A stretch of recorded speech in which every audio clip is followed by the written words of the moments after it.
Lalu saya katakan, apalagi yang Bapak kurang senang? Itu yang kedua ini Ustaz, tolong jangan singgung-singgung Tuhan saya. Tuhan Bapak yang mana? Tuhan saya, masa Pak Ustaz nggak tahu? Itu orang ini kawanua Ustaz. Iya betul, nah, aturannya nak bersaudara, Bapak belum sunat, kita bilang begitu.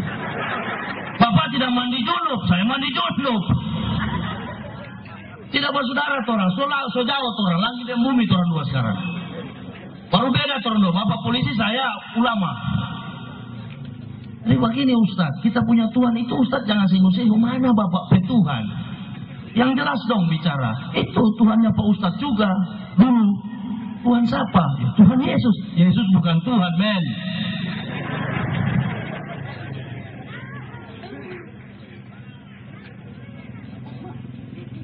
Lalu saya jelaskan, saya salut Bapak, polisi lindungi saya, alhamdulillah. Tapi baju polisi tidak boleh pakai dengan kuatan pribadi. Pistol di pinggang itu pajak rakyat, dan saya tidak akan takut. Justru saya masuk Islam, suka cepat mati, saya langsung pergi. Amrosi aja kecil bagi barang mati saya.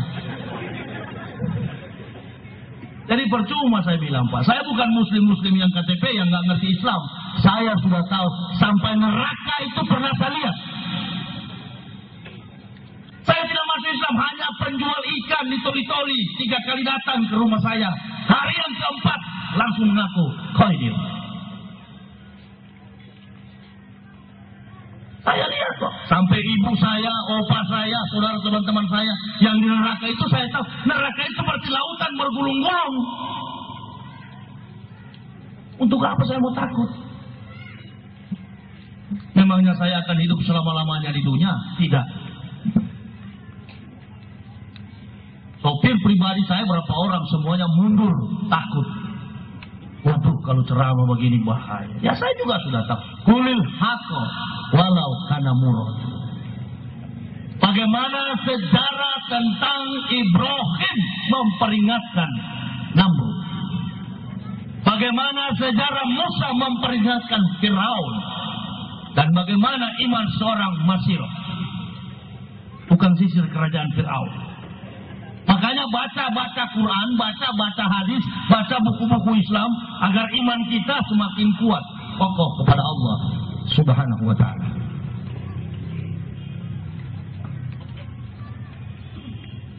Orang-orang yang tidak pernah mundur dengan dakwah, nggak pernah lari.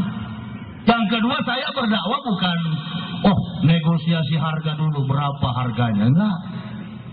Lillahi ta'ala, demi Allah Subhanahu wa ta'ala. Kalau penceramah itu sudah bicara puluhan juta, negosiasi, event organizer, itu bukan penceramah artis. Saya keliling Indonesia, bahkan keliling dunia, saya nggak pernah pakai minta-minta target. Masjid undang, apalagi uang dari masjid, saya nggak suka, saya nggak mau. Masjid justru kita bantu. Cukuplah saya dulu begitu-begitu. Waktu di Kristen apa yang nggak bisa dilakukan? Semua boleh. Paulus bilang semua makanan halal. Kaki 2, kaki ampah, kaki meja tinggal saya tidak hantam. Makanya begitu masuk Islam, Masya Allah. Biar tidak ada gaji, biar hidup miskin. Apalagi kalau usai sholat. Biar tidak ada makanan di dapur. Jiwa tenang, peaceful. Tidak ada yang diragukan di dalam hidup. Mau mati, sudah ada tempat. Cuma umat Islam sendiri yang saya lihat, apalagi di Pulau Jawa itu, waduh. Mayoritas Muslim, tapi tidak menjalankan Islam. Akhirnya datang lumpur lapindo, akhirnya datang tsunami, akhirnya datang segala macam. Hati-hati. Kita yang sudah beragama Islam, hati-hati. Islam itu ibarat mengendarai mobil. Salah sedikit kita kendarai jurang, tabrak orang dan lain sebagainya. Begitulah menjalankan Islam. Makanya waktu saya berdebat dengan Profesor Tilaar, beliau katakan, kalau Islam itu benar Pak Yahya, kenapa Islam itu di mana-mana selalu dihadang dengan bencana? Saya katakan pertanyaan yang bagus untuk dijawab. Saya bertanya, Bapak punya anak? Punya. Berapa orang? 3. Kalau anaknya bapak salah, apakah wajib tetangga menegur dan memukul anak bapak? Oh, tidak boleh dong. Begitu juga Allah. Orang Islam itu sangat sensitif, riskan sekali dalam menjalankan nilai-nilai iman dan ketakwaan kepada Allah Subhanahu wa taala. Makanya di Indonesia paling banyak miskin orang Islam. Kenapa? Karena tidak kafah. Apa yang kita mau minta kepada Allah? Minta. Tapi jalankan dulu perintah-perintah Allah. Beres semua itu.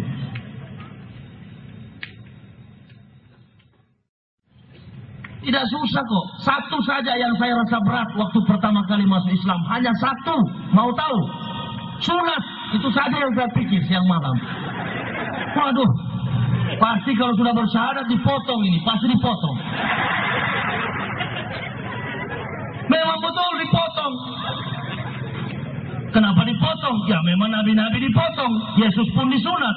Lukas 2 ayat 21. Pada hari yang ke-8 anak itu disunat, lalu diberi nama Yesus. Yesus disunat, Paulus disunat, orang Kristen tidak sunat. Nabi Ibrahim disunat, Nabi Musa disunat, Daud disunat, Sulaiman disunat, orang Kristen nggak sunat. Lalu agama Kristen ini agama dari mana? Agama Kristen ini adalah hasil rekayasa filsafat Paulus. Makanya saya waktu menerbitkan buku saya, Freeport Irian Jaya, karena saya pendeta di Irian 16 tahun, Freeport Irian Jaya, dan saya sempat rektor 8 tahun di UKIP. Universitas Kristen Papua itu saya yang pertama kali mengakreditasi dan saya yang mendirikannya dengan Yayasan Perguruan Tinggi Calvinis Ebenezer Jerman, Stuttgart. Jadi dalam permainan filsafat Paulus itu sudah saya kuasai asas Calvinisme, asas Lutheran, Anabaptis, Pantekosta. Makanya gereja-gereja itu nggak pernah akur. Karena filsafat Paulus ini yang tidak pasti. Kalau Protestan menganggap baptisan yang benar percik, Pantekosta bilang tidak. Kalau Islam dengan NU, dengan Muhammadiyah, bagi saya itu kekayaan. Kenapa? Karena saya sudah hidup di Islam, jadi tahu melihat. Begitu juga waktu di Kristen. Pantekosta dengan Protestan itu, perbedaannya itu justru menjadi permusuhan. Kalau masalah kunut, Muhammadiyah nggak kunut, NU kunut. Saya bukan Muhammadiyah, bukan juga NU saya. Karena tidak pernah Al-Quran berkata, kalau kamu kunut, kamu masuk neraka. Nggak pernah. Atau pernah hadis mengatakan, kamu tidak kunut, kamu masuk neraka. Nggak pernah. Saya justru kalau sholat subuh, saya tanya di salah satu masjid. Ini masjid, kalau saya disuruh imam, ini masjid kunut nggak? Oh ini pak nggak kunut. Ya sudah nggak kunut. Ini masjid kunut nggak? Oh masjid ini kunut Ustaz. Ya sudah kita kunut. Kunut adalah doa. Bukan syarat untuk ke neraka, bukan.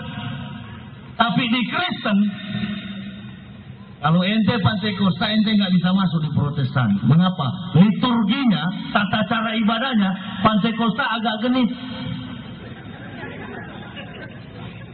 Habis tepuk tangan bersukaria, nangis. Habis nangis kepenuhan Roh Kudus. Roh Kudus salah bilang.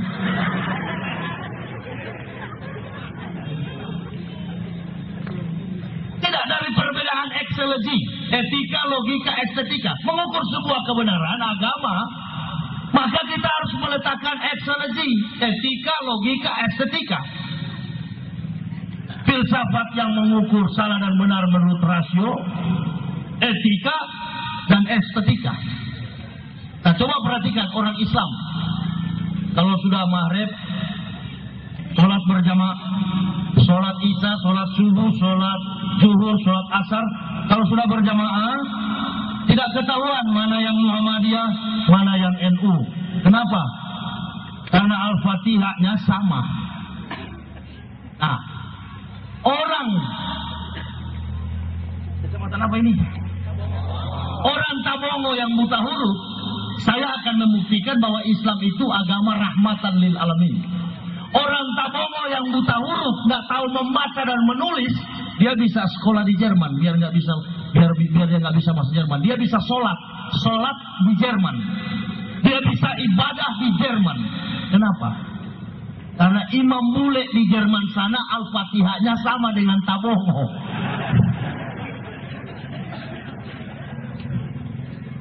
Orang Tabongo yang buta huruf bisa ke London, ke Inggris, dan nggak bisa speak English.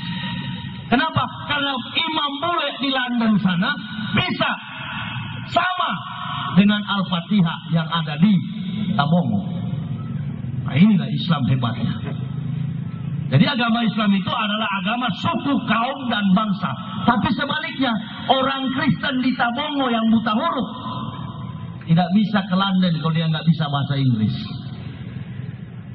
Karena kebaktian di gereja itu kan duduk, berdiri, duduk, berdiri, you stand up please, berdiri, duduk, berdiri lagi.